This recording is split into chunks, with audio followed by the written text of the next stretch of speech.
Right friends, మనం ఒక అద్భుతమైన ట్రిక్ చూద్దాం. x is equal to 497, y is equal to 498, z is equal to 499.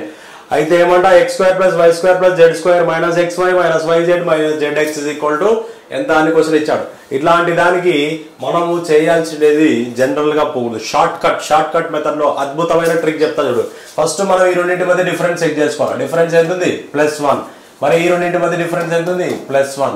So difference +1 ఉంది. Difference +1 ఉన్నప్పుడు డైరెక్ట్ ట్రిక్ ఏంటంటే so 3 into difference whole square, 3 into difference whole square చేస్తాం. So difference ఎంత?